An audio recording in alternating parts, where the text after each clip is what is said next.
Most people thought the danger in a place like Mercer Antiques was buying a fake. Hale Mercer said the real danger was selling mercy at the wrong price.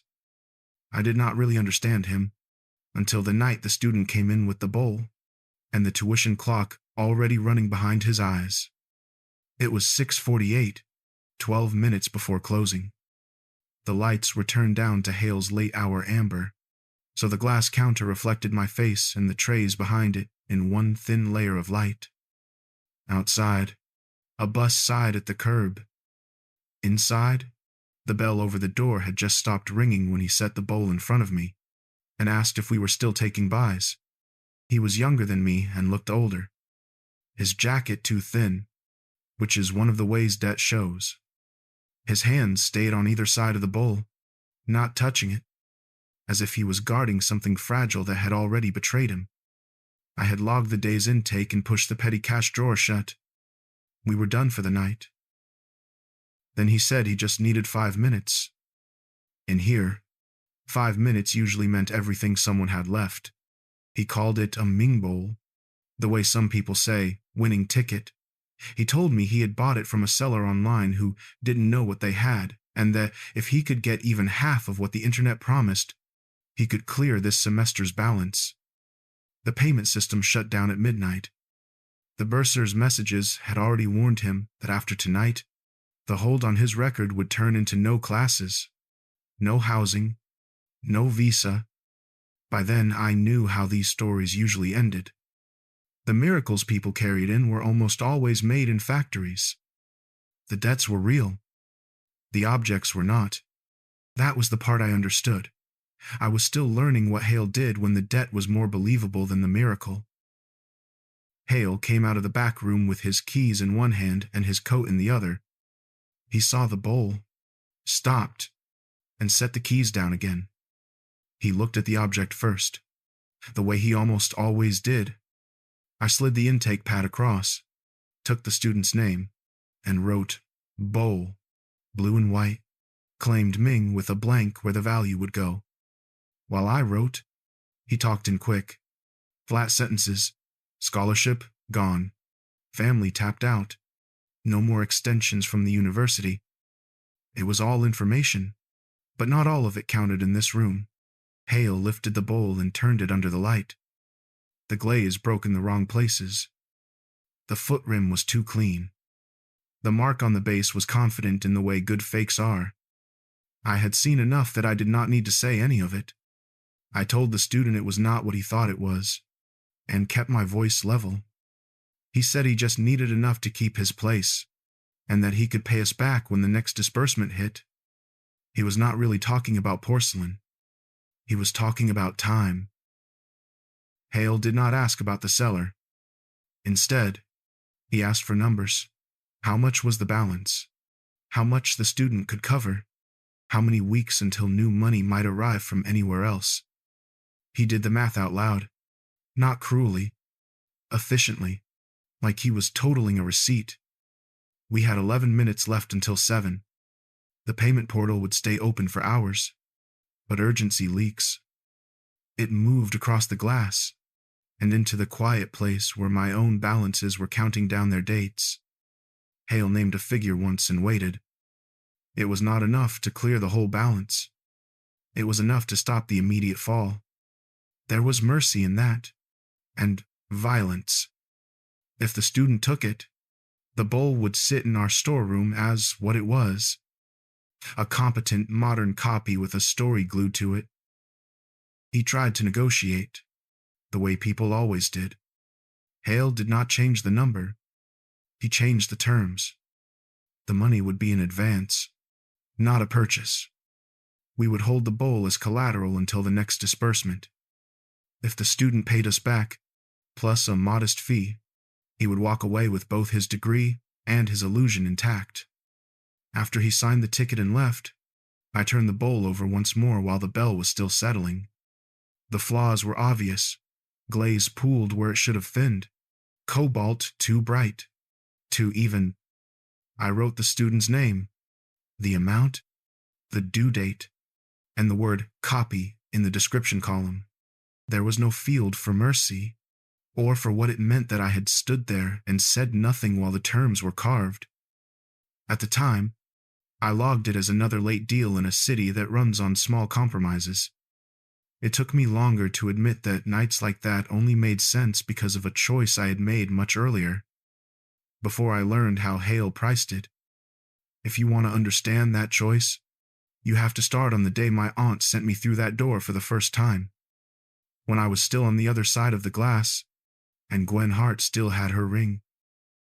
The first time I walked through the door of Mercer Antiques, I was still on the other side of the glass, at least in my own head.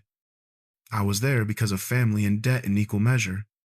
The university had not renewed my contract, my mother's medical bills were stacking, and my savings were shrinking in depressing increments. My Aunt Lila called it a bit of cataloging work with her cousin. I called it a way to keep the landlord and the pharmacy polite. From the street, Mercer Antiques did not look like a place that needed someone like me.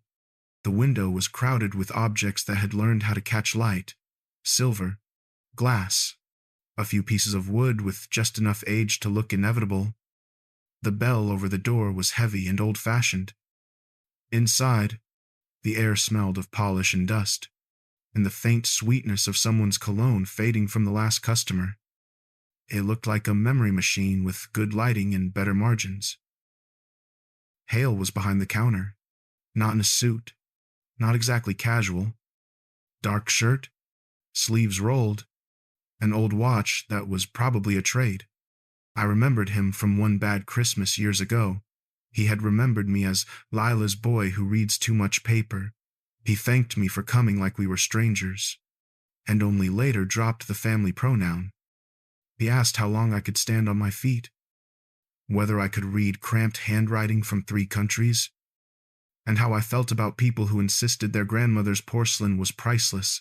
I told him priceless usually meant you can't afford to pay what I think my grief is worth. He smiled at that and said the job was simple: catalog pieces, flag problems, keep the ledgers tidy, and stay quiet while he did the talking. I was still deciding whether that sounded like work or complicity when the bell rang. The woman who came in wore a wool coat too thin for the season. She carried a leather purse and a small drawstring bag in the same hand, as if she was afraid of letting either out of reach. I learned her name later: Gwen Hart.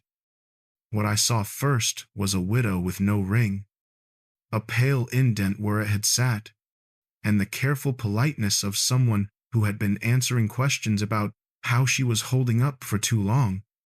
Hale's voice shifted into the version strangers knew, smoother, a little warmer. He asked how he could help. She opened the bag and set a modest gold ring on the glass. It was the kind of ring that had probably been worn every day for 20 years, without anyone calling it jewelry. Small stone, worn band, the inside smooth by skin. She said she needed to cover the rent and a car repair, just this month, just until the estate was settled. In my head, I ran what I knew about scrap values and resale, and thought, at least he can be fair to her.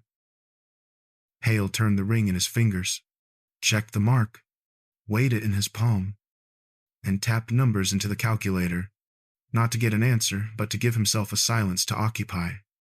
When he named the figure, Gwen flinched before she smoothed her expression flat. She said she had seen similar rings online go for more. He told her that was retail and this was not, and that online listings did not come with cash by tomorrow morning. He did not raise his voice or belittle her. He laid out, with bored clarity, what the ring was worth melted, what it was worth to a stranger, and what it was worth to her. Only one of those numbers could go in the till. After a few seconds, she took the offer. She signed the ticket with a hand that shook at the end. Hale dropped the ring into a tray and put the envelope of cash on the counter. She left carrying a bag that was lighter in ways she would not feel, until the next time she reached for her hand and found nothing there. In the quiet that followed, Hale told me this was a situation I would see a lot if I stayed. Some people sold mistakes. Some people sold memories. And there was no version of the work that left everyone clean. He asked if I still wanted the job. He sounded tired, like a man checking if a delivery had arrived. I thought about my mother's next appointment, the rent due date, the balance on my card, and the way the university had written regrettably in the same sentence as non-renewal. I told him I could start the following week. I told myself it was a practical decision, not a verdict on the way he did business. Later, when I stood on the inside of the glass with a fake Ming bowl and a student's future hanging from it, I stopped believing that. But on that first day, with Gwen Hart's ring cooling on a metal tray behind the counter, it felt like the least bad option. That is how rough justice starts in places like Mercer Antiques, not with a speech, but with someone telling themselves they are just taking a job. By the time Gwen Hart came back to the shop, I had learned to recognize the way people carried objects they did not want to part with. They held them too carefully or not at all. Gwen arrived in the late morning holding nothing. 2 men from a budget moving company carried the weight for her, a mid-century desk wrapped in blankets and anxiety. We cleared a path through the front room while they maneuvered it in. Up close, it looked like something landlords leave behind in furnished apartments, and then forget about dull brown veneer, tapered legs, metal handles in a style I could not name and therefore discounted. The drawers stuck when I tried them. The top had a water ring the size of a small planet. I wrote, "Desk, damaged" on the intake pad, and braced for Hale to say we were not interested. Gwen hovered by the door rather than the counter. Last time she had come in, she had only needed to open a small bag and slide a ring onto the glass. This time she watched the desk like she was watching someone push a hospital bed through the wrong set of doors. She told me it had been her husband's. He had written every invoice, every grocery list, every holiday card on it. The house was being emptied, room by room, by people who only saw square footage, not history. Hale came out from the back as the movers set the desk down. He did not look at Gwen first. He walked around the piece and ran his hand along the underside of the top, feeling for edges and joints. He pulled a drawer out and turned it so the back faced the light. The dovetails were clean and narrow. No staples. No rough machine cuts. He checked the legs where they met the frame. He did not hurry. I realized he had not looked at the water ring at all. I said, too quickly, that it was probably low-end mid-century. Nothing special. Hale asked what I was basing that on. I mentioned the veneer, the thinness of the top, the cheap-looking hardware. He pointed out the maker's stamp burned into the underside of the drawer, a name I had seen once in an auction catalog and filed under aspirational. He tapped the handles with a knuckle and said they were original, not replacements. He nudged the desk so the light from the front window ran across the grain, and showed how the veneer followed the curve of the corners in one continuous piece. "Cheap furniture doesn't bother with that," he said. Gwen did not understand the technical language. She understood his tone changing. For a moment she looked hopeful, as if the desk might solve more of her new life than the ring had. Hale asked about provenance in plain words, when they had bought it, where it had lived, whether there were any papers from the original store. She answered as best she could. The desk had come with their first rented office, followed them home, then moved into the spare room when his handwriting started to shake. No receipts, no certificates, just history in the unrecorded sense. When he finally named a price, it was higher than I would have guessed, and lower than she had just let herself imagine. He said he would have to sit on it, maybe restore the finish, maybe wait a year for the right buyer who knew the stamp and cared. He did not lie about the margin he expected to make. He just framed it as risk. She tried, gently, to push him higher. He moved a little, but not enough to meet whatever number she had formed when she heard that the desk was good. I stood beside him at the counter, close enough to see the way her composure frayed at the edges. She was not being stripped by a villain who had tricked her. She was walking herself through a decision she hated and could still see clearly. When she finally nodded, Hale had me write the ticket. I wrote the designer's name as if my earlier mistake might be corrected by neat penmanship. After she left, the movers gone and the desk parked in the back room on a piece of cardboard, Hale mentioned my first assessment once. If I wanted to make moral calls about what he paid people, he said, I needed to know what the objects were actually worth, not what they looked like in bad light. It was not a defense, just a condition. I thought of the way I had watched Gwen the first time and told myself I was nothing like him. Standing there with her husband's desk in our inventory, having undervalued it in my own head even more than he had allowed, I started to lose that certainty. I logged the piece into the ledger with its stamp and dimensions and a note about the finish. There was no line for how much regret she had carried out with the envelope, or how much ignorance I had brought in with my first glance. The desk was the first time I learned that knowledge and decency did not always stand on the same side. The jar came in on a bright Saturday, the kind of day when the shop felt like a museum gift store that had lost its sense of humor. Tourists drifted past the window with cups and shopping bags.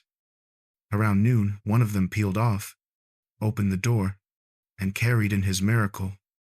He introduced himself as Owen Pike, said he had just come back from Cairo.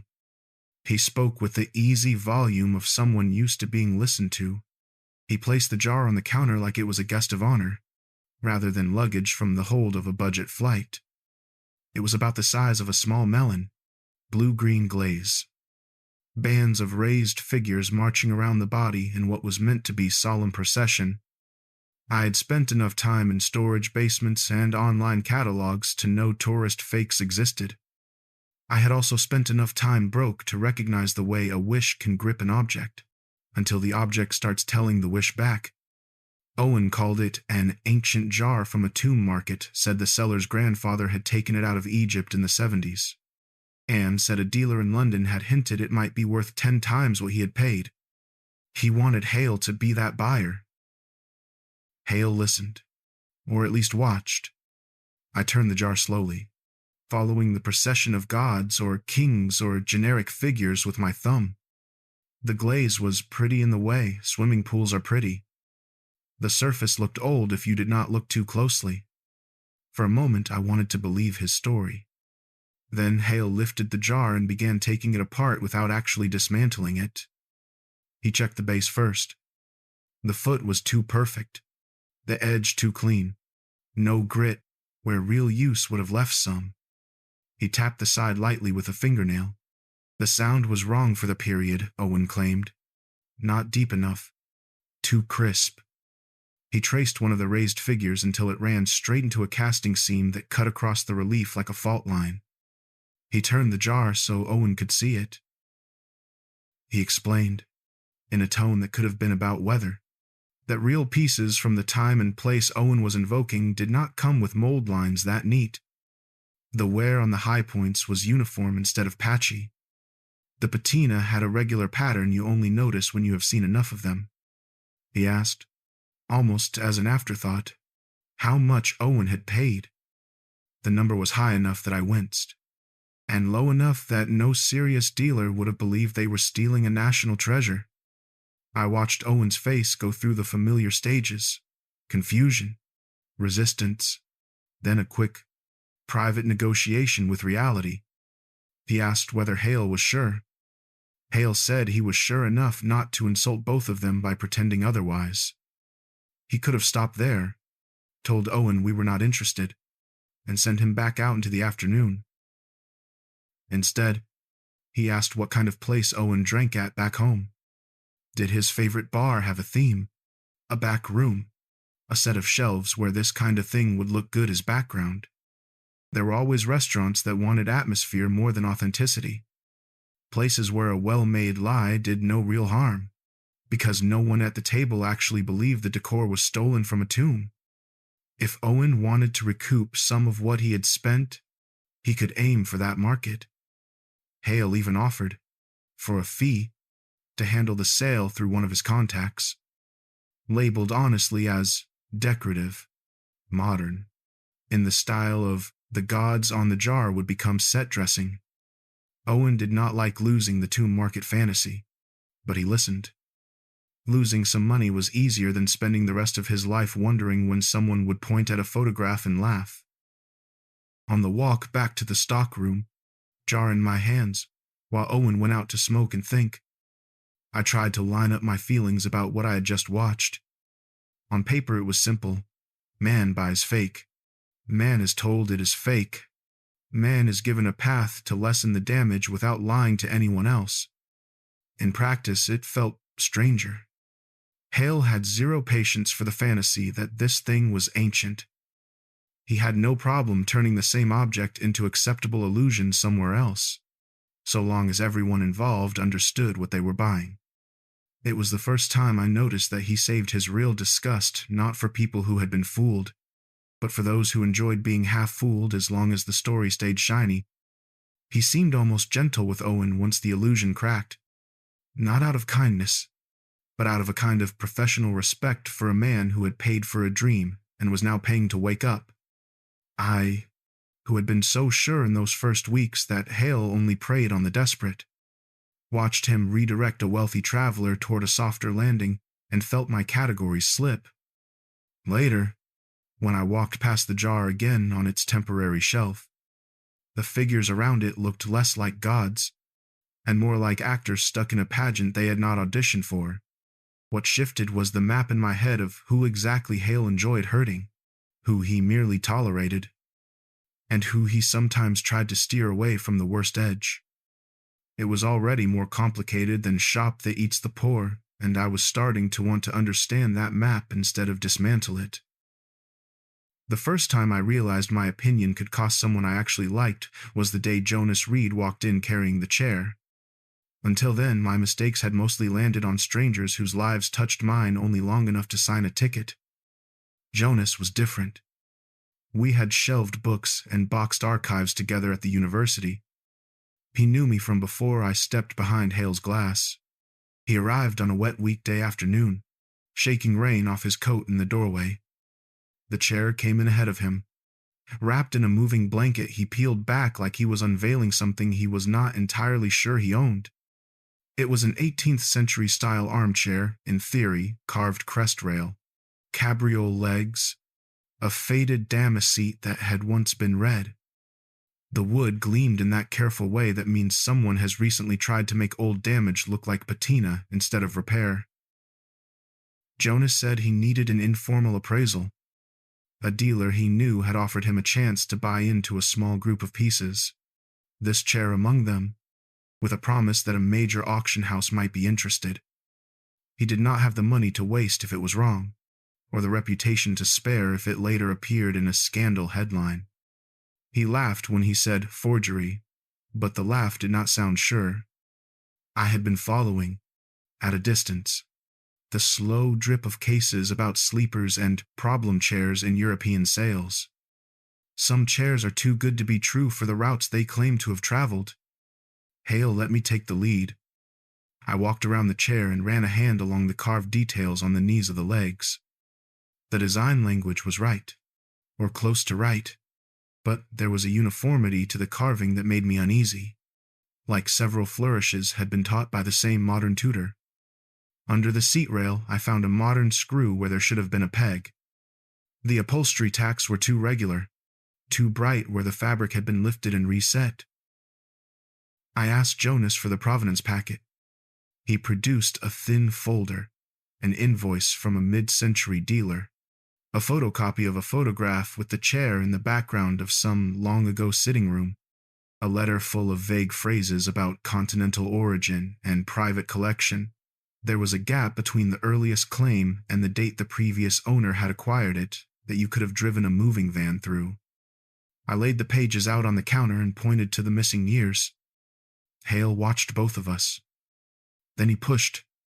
He asked Jonas where exactly the chair had been during those missing years, whose hands it had passed through, whether any restitution claims were attached to the estate that had sold it on. He did it in that polite, relentless way that sounds like curiosity and lands like cross-examination. Jonas's confidence thinned. He admitted he did not know. The dealer had assured him everything was clean. Hale turned to me and asked, in front of Jonas, what I thought, not about the aesthetics, about risk. Did it look, to my archivist's eye, like something that might one day sit in a photograph in a report about contested objects? Did I believe the gaps were innocent?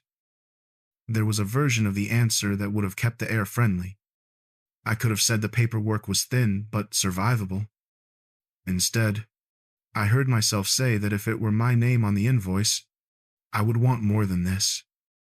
I said the object might be fine, but the story around it was flimsy, and flimsy stories had been used too often to cover things people did not want traced.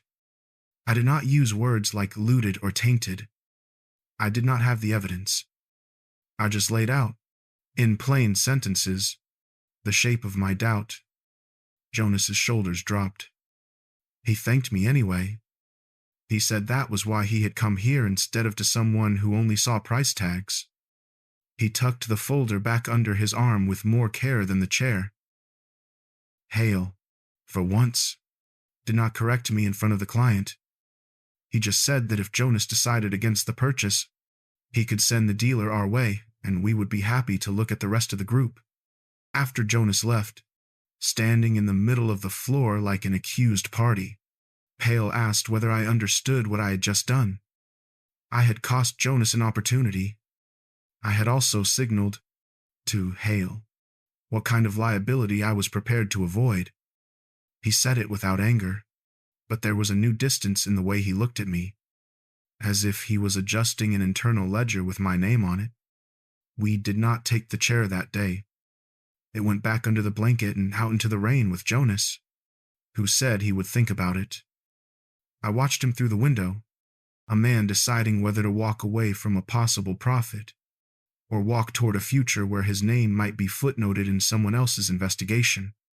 For the first time since I had taken the job, I could not pretend my role was neutral. My judgment had pushed someone I cared about toward the harder of two bad paths. The chair that should not have existed in that chain of custody had done its work. It made me choose who absorbed what kind of damage, and learn how to live with the bruise. The email about the chair landed in the shop inbox on a Tuesday morning, long before Jonas came back through the door. It was from a mid-tier auction house I knew by reputation, polite and bloodless in the way only professional rejection can be.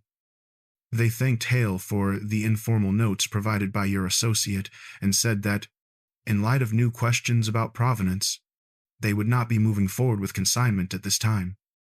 Hale printed it and laid it on the counter between us like a lab specimen. The phrases were familiar: heightened sensitivity, ongoing review, risk profile. I had written those words myself in different buildings, when the institution's real concern was not whether something was wrong, but whether they could afford to be seen touching it. Here, they meant I had been right about the chair, and that being right had cost someone money. Jonas came in that afternoon. Damp hair, no umbrella, the kind of weather where decisions feel heavier than they are. He had the email on his phone already. The dealer had forwarded it with a short message that boiled down to, "This is dead," and, also, "This is your fault." He did not accuse me outright. He did not have to. He stood on the other side of the glass and asked, very carefully, whether my conservative reading had been necessary.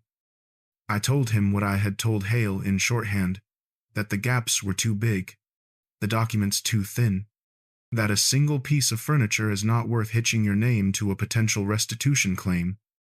He nodded, but there was a new distance in his eyes, a quiet accounting. He said he understood, that he would rather lose a deal than wake up in someone else's headline. Then he mentioned, as if it had just occurred to him, that the commission on that sale would have covered 6 months of his rent. You can understand a principle and still mourn what it cost you. After he left, Hale asked whether I felt good. I said feeling good was not the point. He said that was fortunate, because no one involved was likely to feel good for a while. The dealer would blame Jonas. Jonas would blame the friend who had warned him off.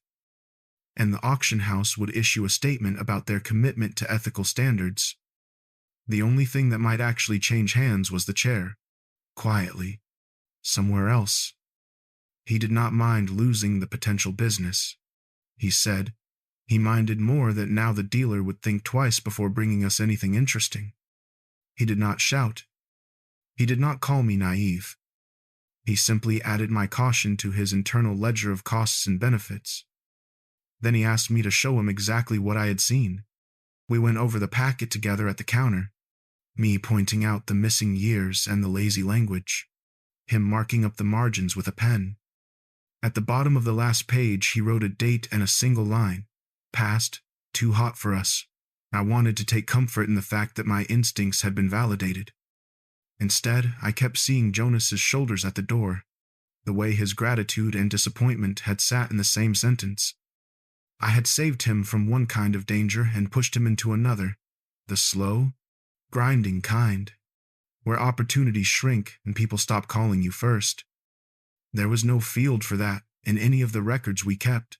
That night, when I closed the shop, I noticed the chair-shaped space the case had left in the day. It was an absence with weight. The decision had not just moved an object off our path. It had marked me, in Hale's eyes, as someone who would choose risk aversion over profit when the story around an object smelled wrong. In a different life, that might have earned me a commendation.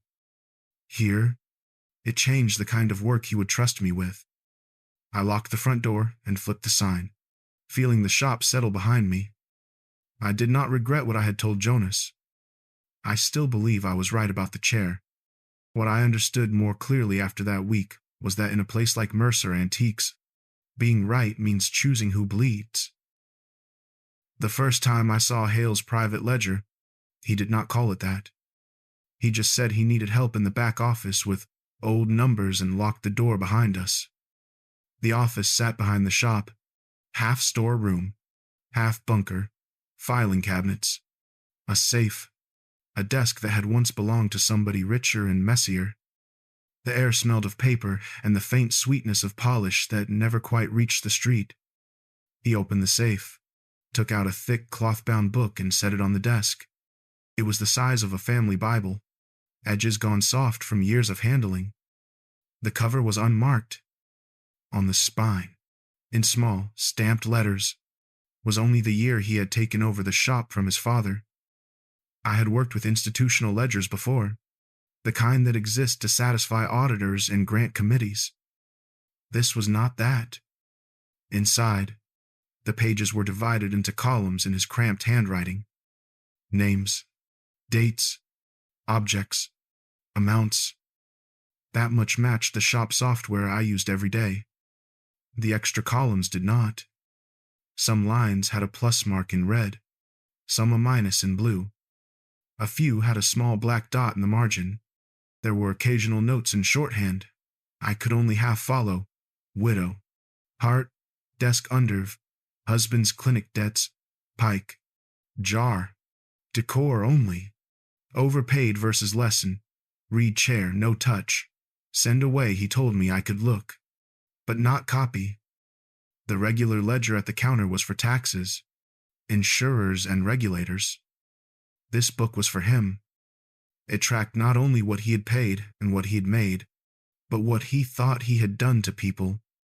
The red plus meant he believed he had given someone more than the market demanded. The blue minus marked those he had squeezed. The black dots were for cases that kept coming back to him at night.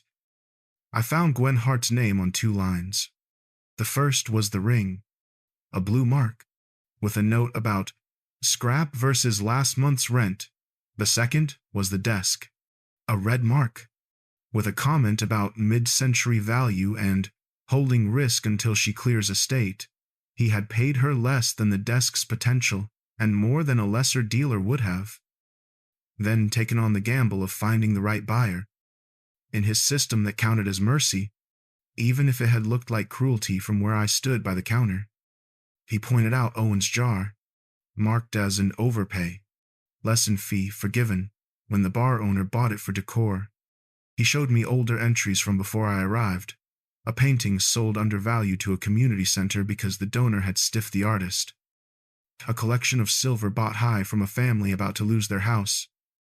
There were also pages of pure extraction, blue marks stacked like teeth, men who had treated the shop like a game, flippers who lied about provenance, landlords who pawned tenants' furniture and called it cleaning up those, he said, he had never lost sleep over. I asked, carefully, who had taught him this system. He said no one had. Institutions had taught him something else by accident.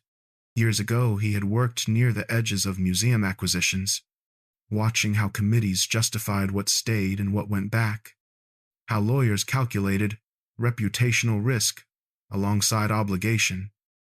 He had watched objects with questionable histories sit in climate-controlled rooms while letters from claimants were filed under pending.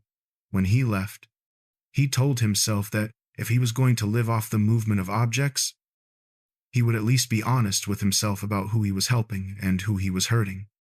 The ledger was his way of not lying in his own head. It was also, I realized, a way of keeping score. Gwen was not just a widow with a ring and a desk anymore. She was a plus and a minus balanced across 2 entries. Jonas was a line with a note about a chair declined on risk and an unmarked space where the money he might have made did not appear.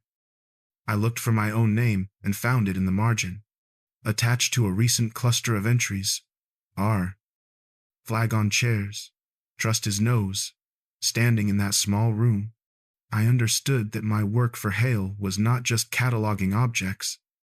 I had been feeding his private justice system, supplying the facts that let him decide who deserved slack and who deserved pressure. I had assumed, when I took the job, that my ethics sat outside his choices, like a separate file.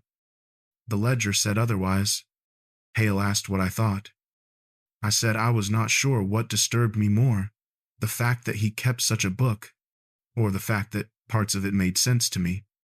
He said that if you move things from the poor to the rich and back again for a living, you either pretend it is all neutral, or you admit you are in the sentencing business.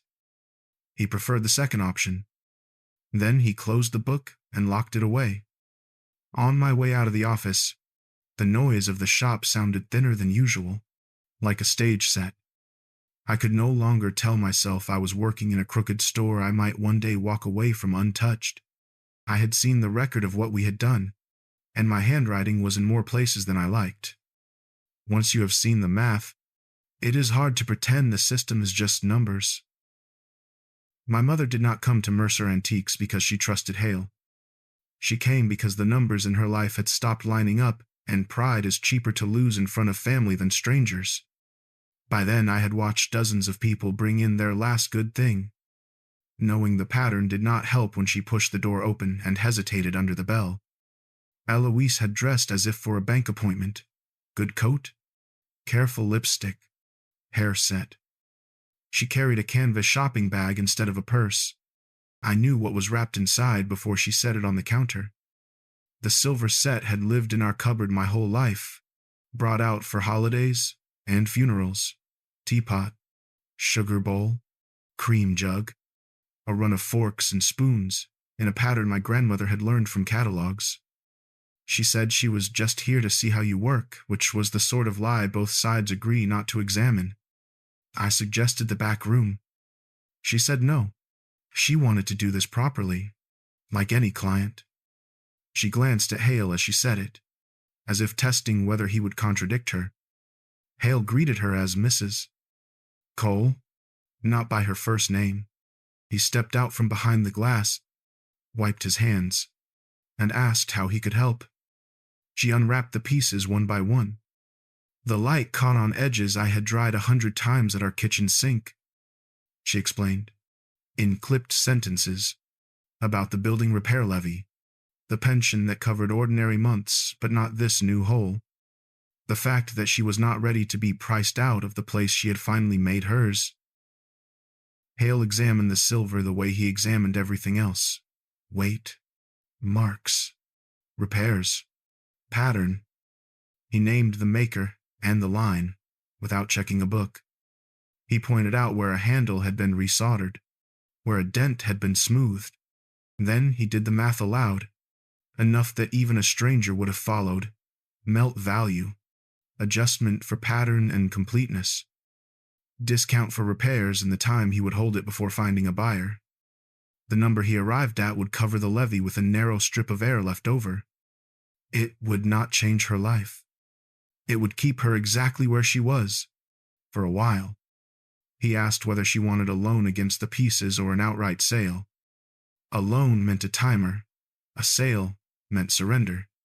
She looked at me, not as a son, but as someone who allegedly understood this machine. There were heroic answers I could have given. I could have told her to walk out, sell the apartment, keep the silver and her pride. I could have pressed Hale to be generous, to turn this into one of his rare Red Plus entries. Either way, someone would pay for the gesture, her future security or his margin, and by extension my salary, would bleed. I told her that if she chose the loan, she would be renting her own memories back from us, with interest. If she sold, she would at least not owe Hale later. It was the plainest truth I could find that did not feel like betrayal in every direction at once. She listened, jaw tight, and told him to write it as a sale. She said she was too old to live with a countdown on her kitchen shelf. Something in Hale's expression shifted at that.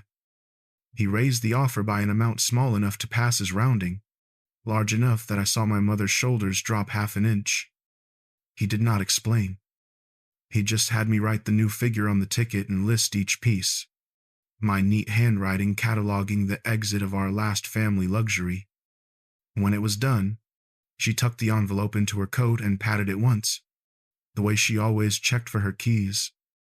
She kissed my cheek, thanked Hale with careful politeness, and left trailing the faint smell of the hand cream she kept by the sink. The bell rang once, and the shop swallowed the sound. I wrapped the silver in tissue I had used 100 times for strangers' heirlooms and boxed it for the safe. My hands knew the weight without looking.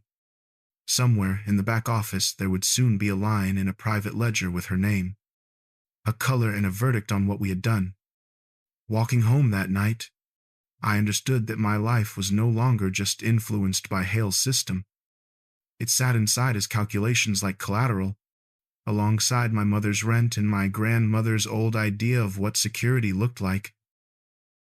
The card turned up in the mail stack between a catalog and a final notice from a utility we did not even use. Plain white, my name handwritten above a printed line. Mara Quinn. Restitution and claims. No logo, just a phone number and an email address from a small non-profit I recognized from old footnotes. There was no message on the back, just the impression of the pen pressing a little too hard on my name. I could have dropped it in the shredder. Instead, I put it in my notebook and carried it around until it felt heavier than it was. We met in a room above a community advice center, 2 bus rides from the shop. The carpet was thin and gray. The chairs were older than the posters on the wall. Someone had attempted warmth with a plant that had given up halfway through the experiment. It was the kind of space people went to when official channels had already failed them. Mara was younger than I had expected, and older than the interns who used to file beside me at the university. Dark hair pulled back, plain jacket, a notebook instead of a laptop. She introduced herself in full, organization and disclaimer included. She said she worked with families and communities trying to track objects with complicated pasts. Mercer antiques had started showing up in their stories. She did not begin with accusations. She started with timelines. A painting that had passed briefly through the shop before ending up in an auction catalog with odd gaps in its ownership line. A piece of ceremonial silver that had come in on a landlord's van and gone out to a private collector who now wanted reassurance it was clean. A rumor of a box of letters bought for almost nothing and used as props. Each fragment had a date, a location, a person who remembered being told this was their last option. She laid out what she knew in careful, conditional verbs. It might be nothing, she said. It might be a pattern. My name had appeared because a colleague from the university had mentioned that I was over there now and thoughtful about this stuff. It was not the kind of reference you turn down lightly. She asked what my day looked like at Mercer. I gave her the safe version first. Intake, cataloging, condition notes, inventory, occasional research. Then I added the part about people who arrived with debt in their eyes and objects wrapped in towels. I chose my cases carefully. I mentioned Gwen Hart and the desk, but not the ring. I mentioned Owen's jar, but not the exact number he had overpaid. I framed Jonas's chair as a case that did not go forward without his name. I did not mention my mother's silver at all. Mara listened without interrupting, only writing when I paused. She asked precise questions about procedure, who decided on offers, how provenance was checked, whether anything ever went back to someone who had been underpaid. I told her, truthfully, that Hale sometimes paid above scrap and sometimes did not, that he kept notes I had seen but did not have access to. I did not say private ledger, I called it his own record of who he thought he had helped or harmed. At one point, she pushed a printed page across the table. It was a copy of a complaint letter from a woman whose grandmother's jewelry had been sold through a landlord after an eviction. The landlord had used our name. The letter did not accuse us directly, but the ink was heavy where she wrote, "They said there was nothing left for us. I recognized the house from our delivery log." I did not remember the pieces. That did not make them less real. "I'm not here to make you responsible for everyone who walked through the door," Mara said. "I'm here because you've seen both sides of the counter and you haven't stopped thinking." There was a version of that meeting where I told her everything and walked away clean. There was also a version where I denied knowing more than the invoices and watched her cross my name off a list. I chose something in between. I confirmed that Mercer Antiques handled more than its share of distressed sales. I admitted that some deals left me uneasy. I said there were patterns I did not fully understand but could not pretend were random. When she asked whether I would be willing to talk again, in more detail, I hesitated just long enough to feel it. Then I said yes, with conditions. Off the record for now. No names that could not be changed until I decided otherwise. She wrote that down as if conditions were better than silence, which they are.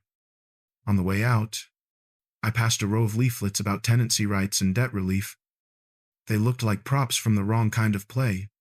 I stepped back into the stairwell with the sense that I had just opened a door I would not be able to close. Up until then, everything I knew about the shop had lived in my head and in Hale's locked book. Now there was a third container, outside both of us. Mara's notebook held my words as someone else's file. That was the day Mercer Antiques stopped being just a place I worked.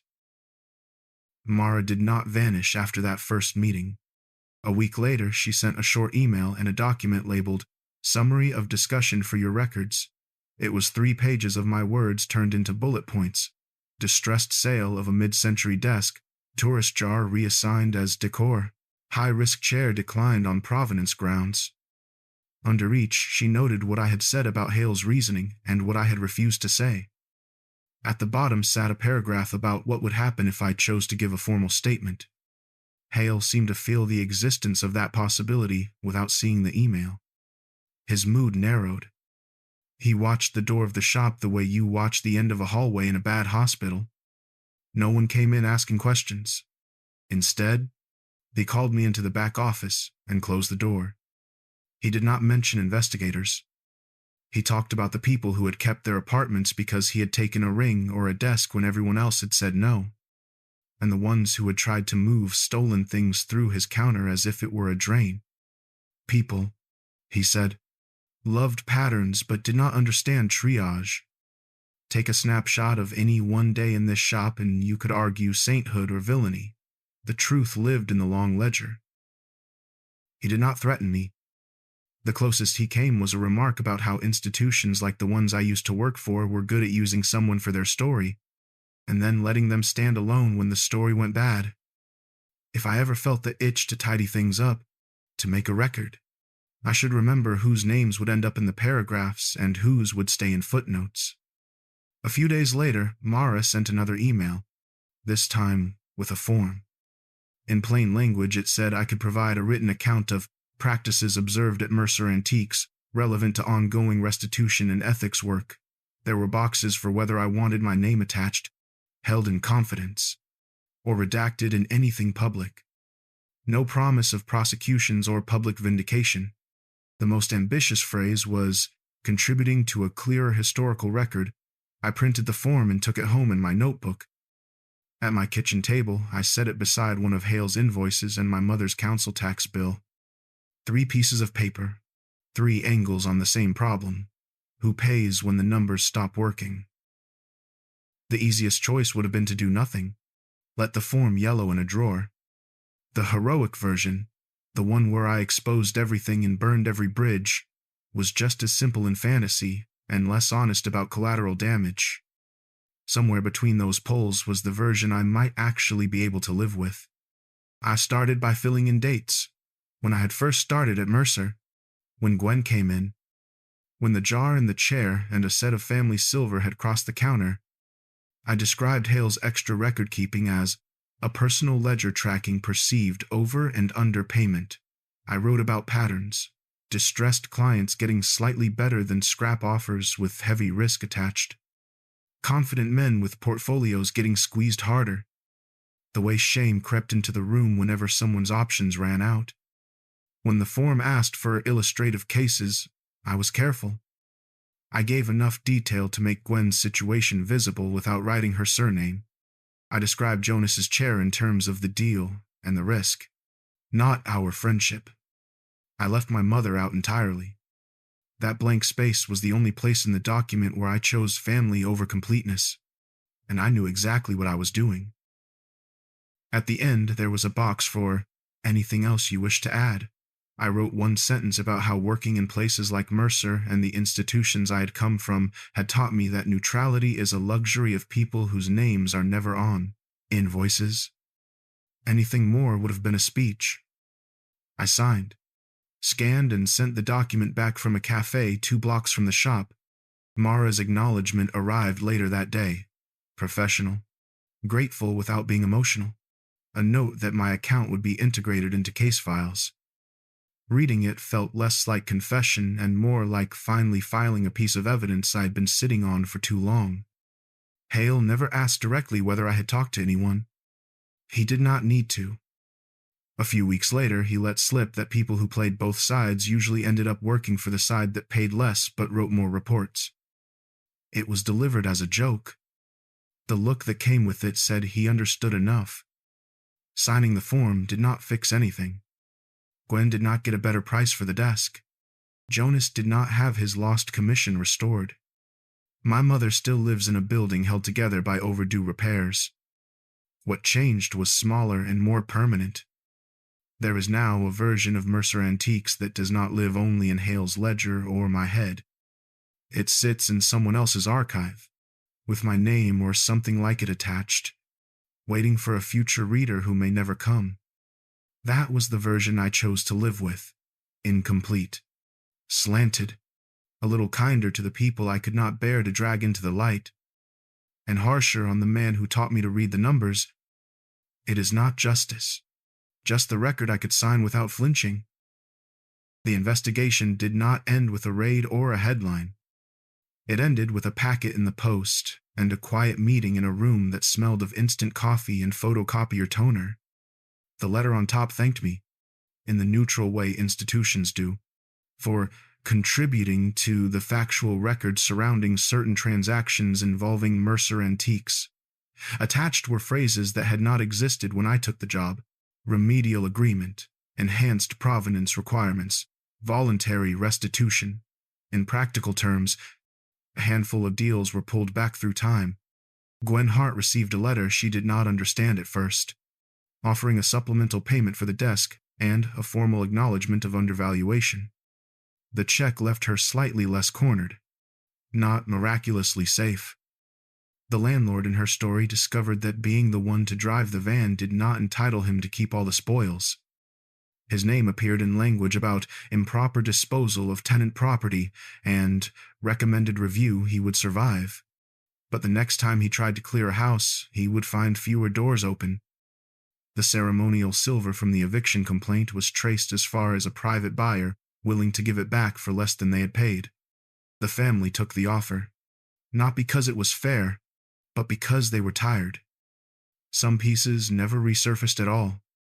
In the report, they were described with phrases like unable to locate and no further action at this time, sentences that sit in the archive like small, polite headstones.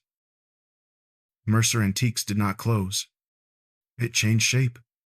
Hale signed a stack of documents that bound him to new rules, written provenance thresholds, cooling-off periods, a formal right of first refusal for dispossessed owners in certain cases.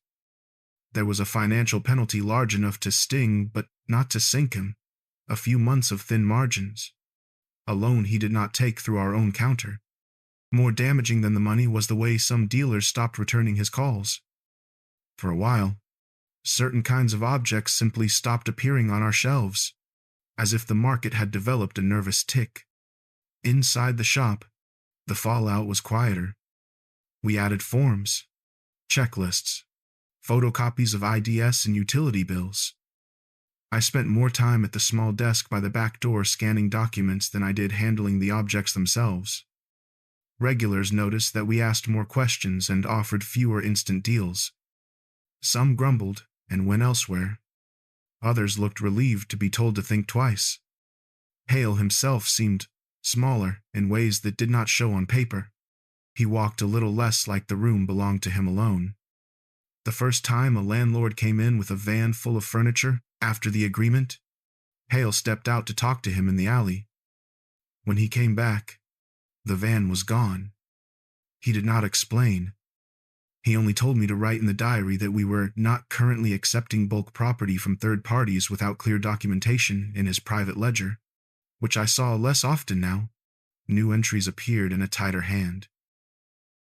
I had expected, somewhere deep down, a cleaner line between before and after, a sense that justice, however approximate, had drawn itself around the worst of what we did. What arrived instead was a set of small shifts in direction. Some people ended up safer than I had dared to hope. Gwen had a little more room to breathe. The family from the eviction letter had their silver back in a house that still barely contained them. My mother kept her apartment and never learned how close her name had come to someone else's case file. Other people paid more than the story in my head had prepared me for. Hale lost prestige he had been building in half-light for decades. A junior buyer at the auction house, who had rubber-stamped the chair intake, was quietly moved to another department. The landlord, who had treated our counter as a disposal service, learned the limits of that habit in surprisingly public ways. None of them were ruined. All of them were marked.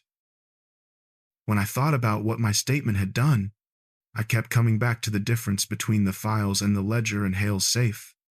The official record now contained phrases about pattern and risk and mitigation. It could tell you which deals had been corrected on paper. It could not tell you how it felt to watch someone unwrap their last good thing, or to write their name on a ticket you knew would outlive the object. After the case, I realized how many ledgers we were balancing at once. The shop software, the private book, Mara's files. The stories people told each other over cheap tables in rooms like the one where we had first met. Mine lived in all of those and in the choices I made at the counter. By the time the last email about the agreement arrived, stripped of urgency and filed under compliance, the big case felt officially finished. It did not feel finished to me. It felt like a line drawn under one set of numbers so that we could start writing the next with slightly different ink. The question of what we kept and what we lost no longer applied only to objects. It applied to the kind of people we were willing to be in this trade, and to the parts of ourselves we were prepared to forfeit so the rest could go on. The first deal after everything settled that I remember clearly was not dramatic. It was a Tuesday afternoon in late winter. Hale was in the back on a call with a supplier who still took his number.